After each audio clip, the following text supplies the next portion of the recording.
see. Hello. It's working. I think we're on. Yay. Fantastic. Okay, sorry for the technical dramas, but we are with you now. So, hello everyone. Hi there. I'm Olivia and this is Lisa. Hello Lisa. Hi Olivia. Good to be with you. Yeah. I've been looking forward to it, so it's great to be here at last. So, quickly I'll just introduce... my name is Olivia and I'm just going to quickly run through the fact that why this group exists in the first place is because I work for Officeway Office National. We're in Dandenong and we do office furniture and stationery, so we're a business-to-business organisation. And earlier in the year we started getting involved in networking events. I joined up with the Dandenong Chamber of Commerce and I thought, well, if we're going to do networking, let's go all in, and I found that I'd go to these events and we swap cards, and then what? I want to stay in touch with people. So that's how the group started, as a way to stay in touch and actually communicate and share information, and also because we are a business to business organisation, it's a way to add value. Hello. You can see Vicky and Hi Vicky. Kari. Hi Kari. Thanks for joining us. So that's where this started. So thank you everyone for being in the group. And of course I'm always looking to add value to the group. And Lisa, that's why I asked you to join us, Lisa. So Yeah, hello Lisa. excellent. So Lisa, I met Lisa a few years back. She used to run the Step Into Life in Chelsea Heights. We did. And that was an award-winning business that you built up with a lot of hard work and dedication. Launched from scratch. And I've seen over the years things that you've posted that have kept me interesting. So you never know who's watching. You never know who's watching. You never know who's watching and reading your posts that go out there. I've read some of your blogs and what goes into your success, and you started very young as a champion trampoline athlete, world class.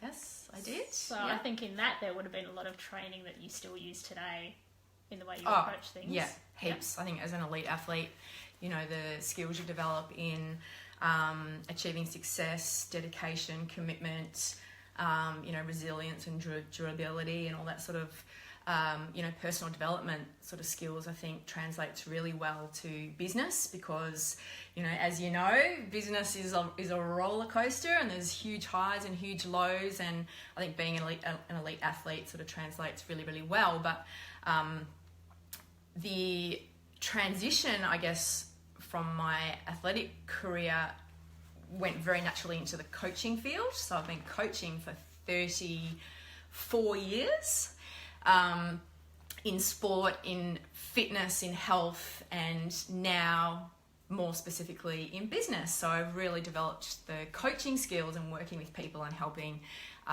get the best out of people, and that's what I've really become an expert in. But it started all the way back then when I was just the little tacker myself, doing the sport.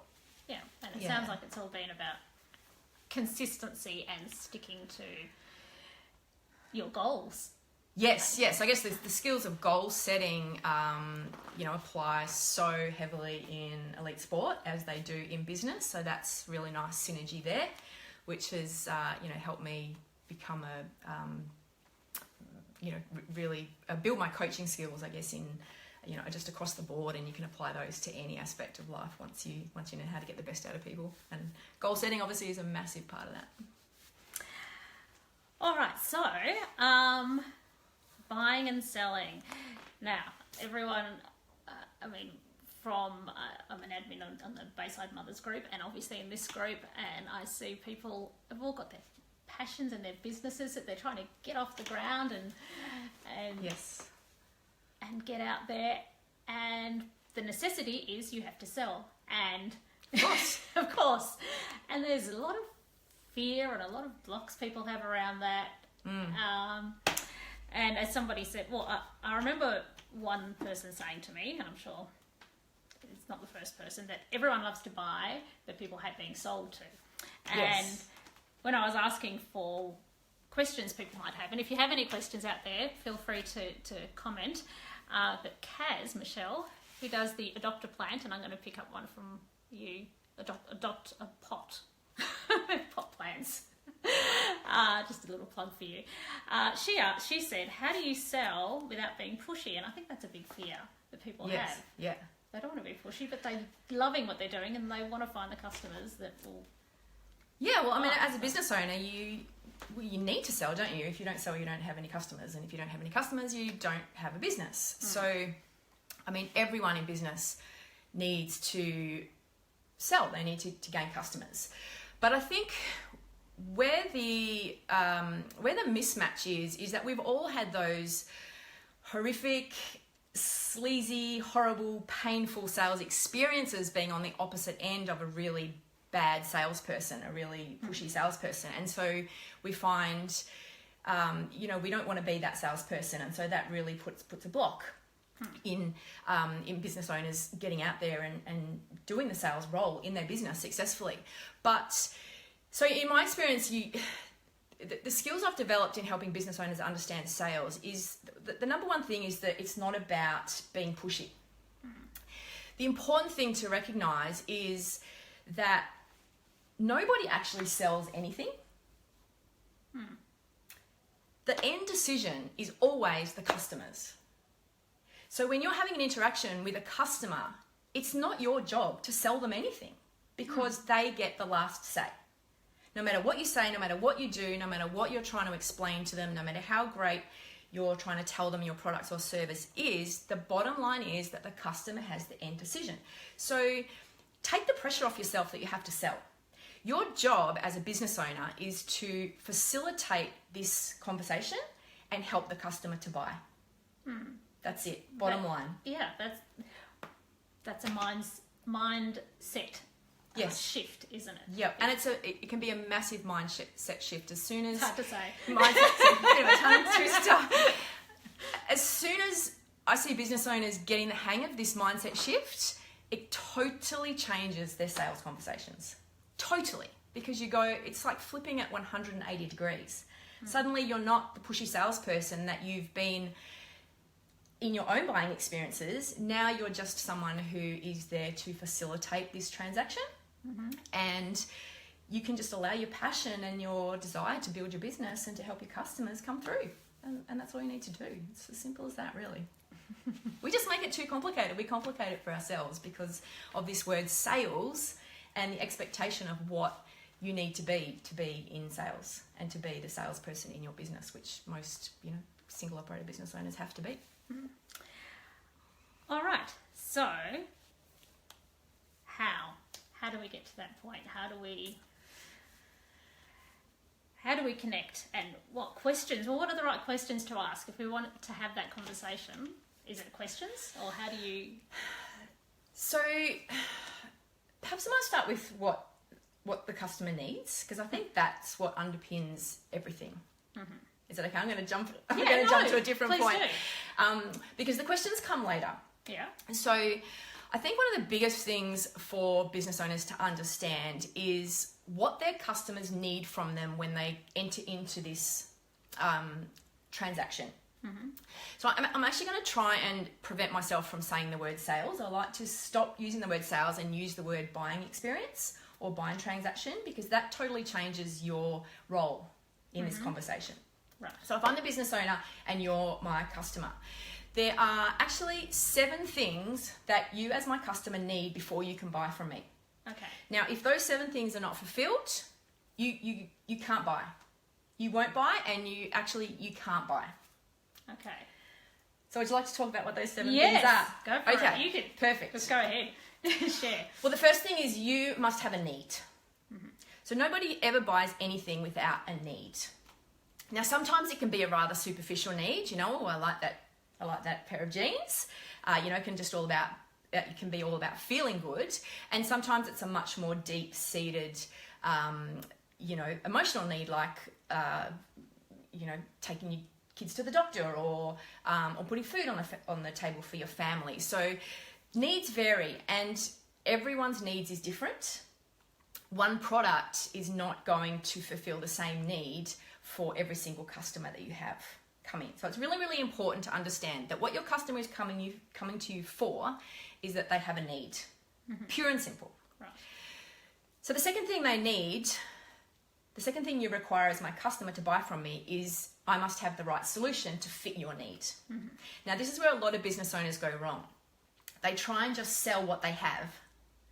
So whatever it is that I make or offer, I'm just going to try and sell it to you because I want to make a sale and I want to make money. Obviously, to drive profit in my business is the number one important thing. And there's nothing wrong with that. I think we need to get over our fear of dealing with money and wanting to earn money. Everyone wants to earn money. Absolutely. Of course, of course. So that's a separate issue. We could have another interview all on that topic, all on its own. But so what I need to do as the business owner is I need to work out whether or not I can fulfill your need. Because if I can't, there's no point us going further in this conversation. Because if my solution doesn't fit your need, you can't buy from me. If you do buy from me, it's going to end up being a really negative experience and you're not going to be a repeat customer. You're not going to be a raving fan of what I'm selling. You're not going to go and tell all your friends. You're not going to post on social media. You're not going to leave me a review. So it's kind of a waste of time if you're not my right customer. So you need to have, as the business owner, the right solution for your customer. So how do I know that I've got the right solution for you? How would you think? Well, I don't know. For example, I'm just thinking. For example, I guess you've got to ask questions. I'm thinking, for example, I'm thinking the step into life. For example, if someone's going there and they want to meet people and they want to get fit, they might go and they want the outdoors or whatever. They might go, yes, you tick all the boxes. Yes. If they're wanting to be a bodybuilder or something else, you've just got to find out what they're after and whether it's a yes or a no, and then move on or help them. Exactly. Right. So exactly right. Ask questions. The only way you can find out your customer's need is to ask questions, and the only way I can make sure that I've got the right solution to fulfill your need is to know what your need is, and so therefore I have to ask questions. Okay. So those two things, it's absolutely straight down the line, simple as anything, but is really, really misunderstood in this process with a lot of business owners. Okay, so it's not always about getting that word you don't want to say. Getting the sale. It's about just having the conversation and finding out whether you can help the person. That's right. Okay. So remember I said my role as the business owner is to help you to buy. So I can't do that if I don't know what you need, and I can't do that if I don't know that I have the right solution to fit your need. Okay. So those are the first two most important things. Okay.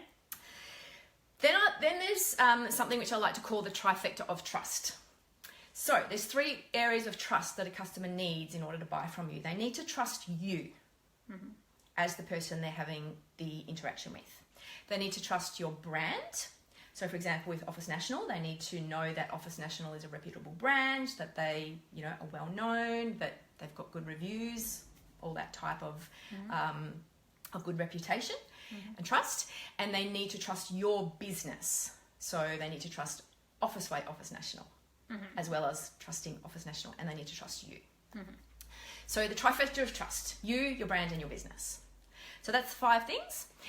Then there's 2 more things that are out of your control, completely out of your control. Your customer needs to be the decision maker, and often they're not. Often they'll be gathering information on behalf of a significant other, family member, a friend, a child, and they need to be ready to buy. So I think the personal training example is a really good one to illustrate this readiness. I can't tell you how many times I had leads contacting me, telling me they wanted to get fit, telling me they wanted to lose weight. New Year's resolutions are coming up. New Year's coming up. New Year's resolutions are going to be flying left, right, and centre. I guarantee you, a huge percentage of those are going to be fitness, health, weight loss related. Many, many of those people will contact a gym, a personal trainer, a fitness provider, but a very few percentage of them will actually be ready to make that commitment and do the hard work. But the same goes on a different scale for any product. You have to be ready to actually make that transaction and finalize the transaction. And you don't have any control over that. And that's what makes it hard. So there's 7 things there before your customer can actually buy from you. And it's really important to understand that there's all this going on in for your customer before this transaction takes place. That's why it's so challenging. Yes. Yeah. It is indeed. Yeah. So, how do you give your customers the right solution? Okay, well, you need to, as you said before, just ask questions. Mm-hmm. So we need to find out what it is that you're coming to me for. Mm-hmm. So the needs,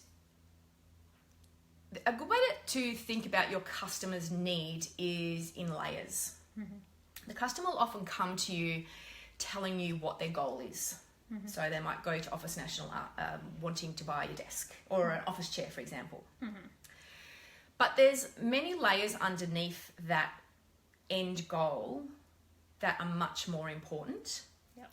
So it's really important to know what you're selling and what you're actually achieving for your customer. Mm-hmm.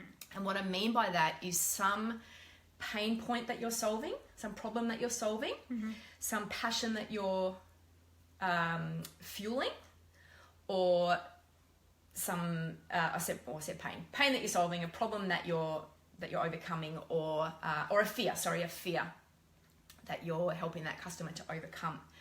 So you need to go deeper than just what did you come in for today. You need to find out what it is that's made them actually come to that decision to have that goal to buy that particular problem. Right. There's a whole story behind. There's a story behind it. Yeah. Why someone comes in to buy a hammer or whatever. So, like with say an office chair, for example, mm-hmm. Someone may come in to buy a new office chair. So they come in and they want to buy an office chair. But what are the reasons someone may need a new office chair? Well, right. What's not there? It's either a new staff member, or if it isn't, then they must be having some problem, I guess, because they would have had somewhere to sit already. Okay. So the problem is, yes, do they have a back problem? Right. Yeah, so do they need to find something that's more comfortable with in that kind of And what happens if it's not comfortable? If it's not comfortable, well, they're not going to be, you won't have solved their problem. They're going to... But what happens for them? How does that affect them if they're not comfortable in their chair? Well, they're in pain, they don't work as well, they're not as productive. Right. Yes. Mm. See how much more important those type of emotional needs are than just, I need a new chair.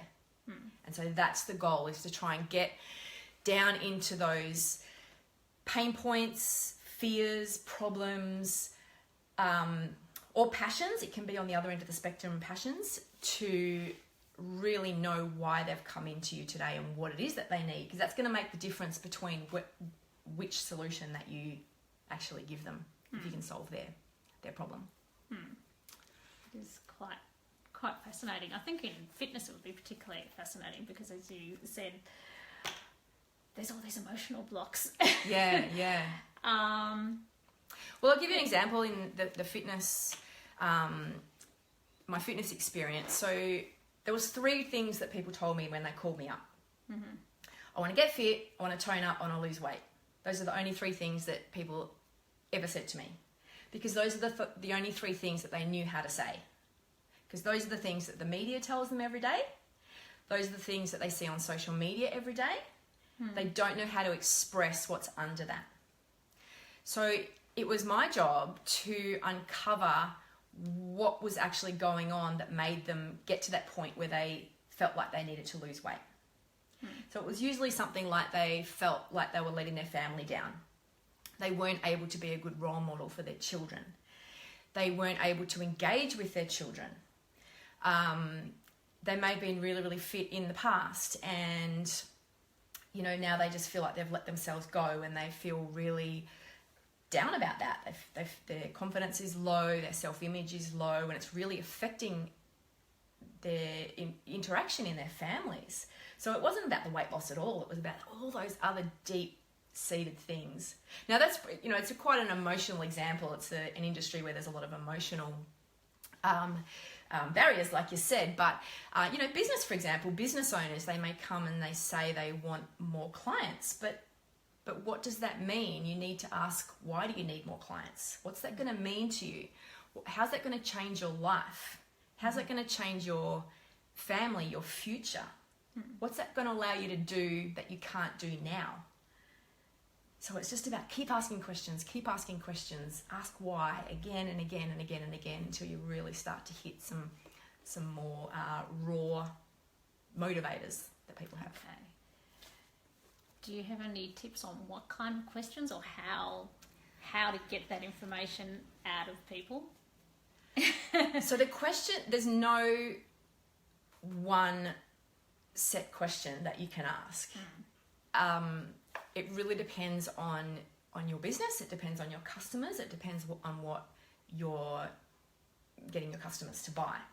So I actually have a sales course that I have, an online sales course, 28-day successful sales challenge, where we go through this and I actually get you to start making a glossary of questions. It really needs to be something that's developed over time as you get the chance to ask questions and then reflect back on the success of how well you were able to interact with your customer, is to then note those questions down and then refine them and then practice them again and try new questions and just keep refining your approach until you really start hitting the nail on the head.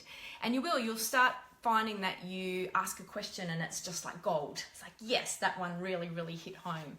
So it's important to make sure that you so start thinking about it and noticing it. Yes. And taking actual notes of the questions that you're asking, because they're probably going to be quite different depending on... There's probably a lot of similarities, but they also might be... You're going to ask different questions in health and fitness as opposed to selling desks and chairs and stationery. Yeah, for sure. I think the one consistent response, which is important, is to ask why. So whatever they come in and tell you that they're looking for, ask why. And then ask why again and ask why again. In fact, it's said that you should ask why 3 times. So whatever the response is the first time, ask why. And whatever the response is again, ask why again. So learn to be more like children. Yeah, just digging in a little bit deep. And this is why it's so difficult, because you start... I know a lot of business owners have a challenge where they start feeling like they're prying. But when you get back to that your role is to help the customer buy. You have to find this stuff out, otherwise you just can't provide them with the best solution for them. Now, something looking on your website that I noticed came up is price doesn't matter. You thought it was about price, but it wasn't. So I want to ask you about that, because one thing I see over and over again is like on Facebook groups and stuff, where people ask for a recommendation. In almost every recommendation they go, don't want to pay too much, do you know anyone that's reasonable, doesn't charge too much? And I can understand it, because everyone's got a budget, and the other part of me is thinking, oh, I feel sorry for all the businesses trying to make a living when everyone's asking for the cheapest possible price. So what do you mean? Well, people think they're on a budget, but they're not really. Okay. Well, everybody only earns a set amount of money. But the way you spend that money is not to do with what the price tag says. Yeah. Do you have any idea what it is actually about? Do any of you guys know what it's actually about? Type in the comments if you have any idea. I don't know, but I did see, I was listening to some, I didn't get to listen to much of it, but an interview where they were talking a bit about why people buy, and it was emotional a lot of the time. So I'm just wondering whether it's something to do with emotion. Yes. It's linked. It's not about price. It's about value. Yes. And I want to give you an example. So let's say you want to go and buy a new office chair. And you have a bad back, and so it's really important that you have a, you know, supportive lumbar support and, you know, comfy upholstery. And sorry, I don't know anything about office chairs, but and let's say that chair is $300. Now, $300 is obviously, you know, not the cheapest chair that you can buy, but probably not the most expensive either. But you may have gone in thinking that you had a budget for the chair. And if the salesperson doesn't find out exactly what you need, doesn't find out that you've had a bad back, doesn't find out that what you need is good lumbar support and good cushioning and, you know, good hydraulics, then they may just ask you what you're looking to spend, and they'll point you in the direction of the chair that is within that budget. But if that back issue and the comfort, because of all those things you mentioned before, productivity, being able to get through the workday and feel, you know, no pain. If those things are important enough to you, you'll pay whatever the right chair costs. So another example is that, let's say as women we go and buy a pair of shoes. Now I know a lot of women will happily spend $200 or $300 on a pair of shoes.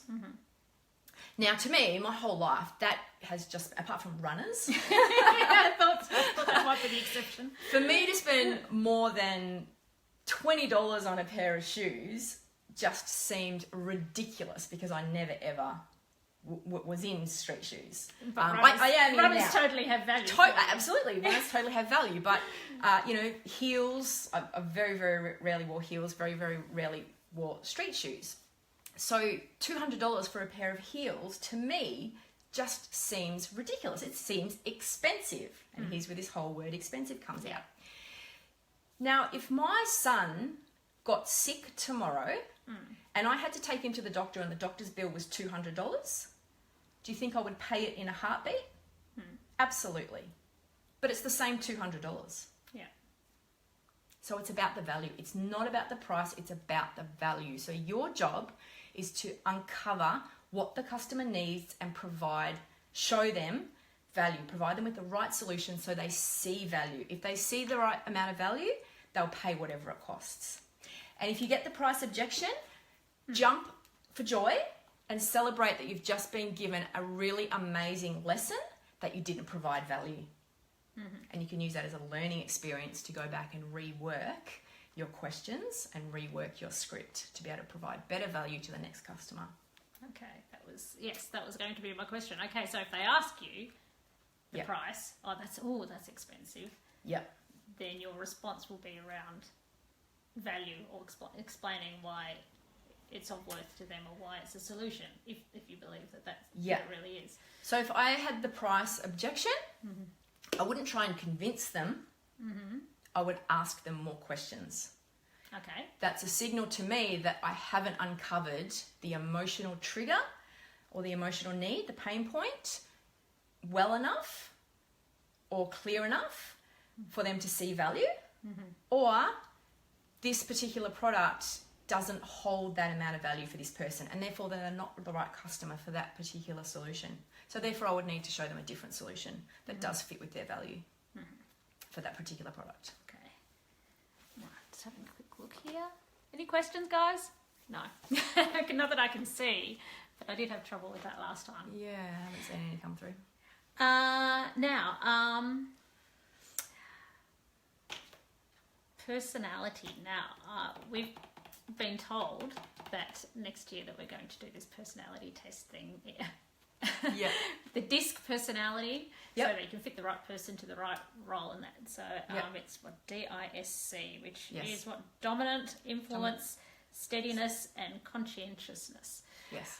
I did this once. I don't know. It might just be me, but I hated it. I hated being put into a box. But it is good to know what people are suited to some degree, and to understand people better. So I understand that. But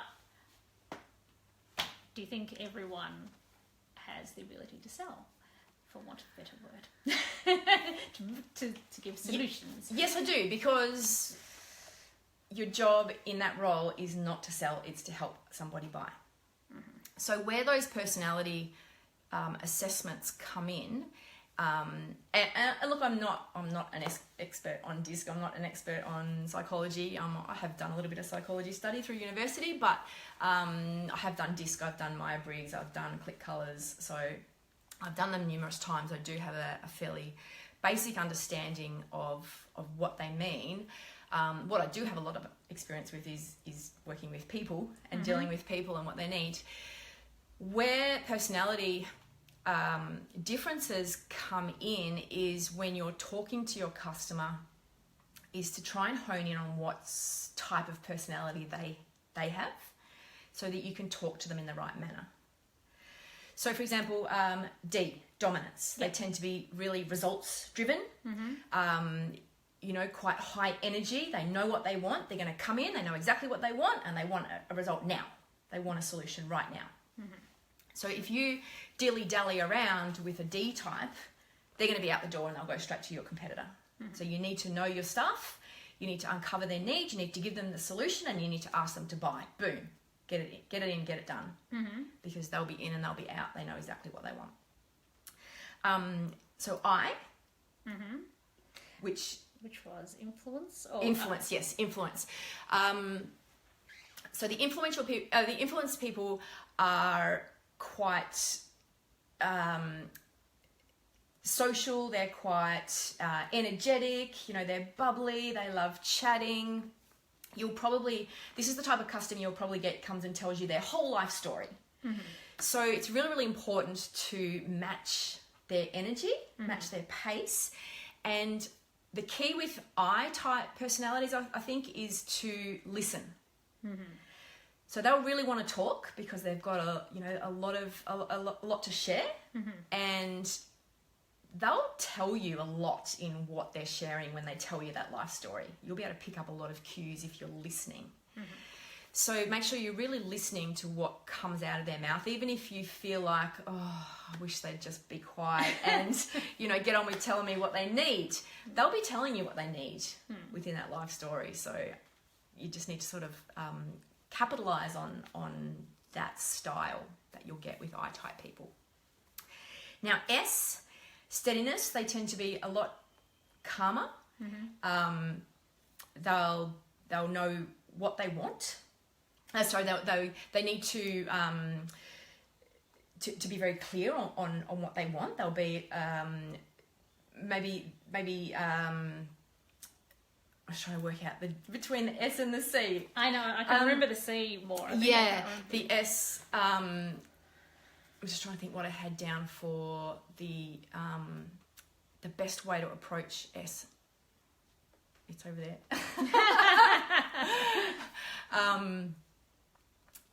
I'll come back to that one. The conscientious ones are the ones who need a lot of information. Yeah.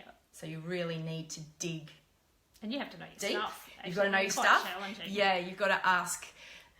You've got to provide a lot of information. They want to know the how, the what, the why, the when.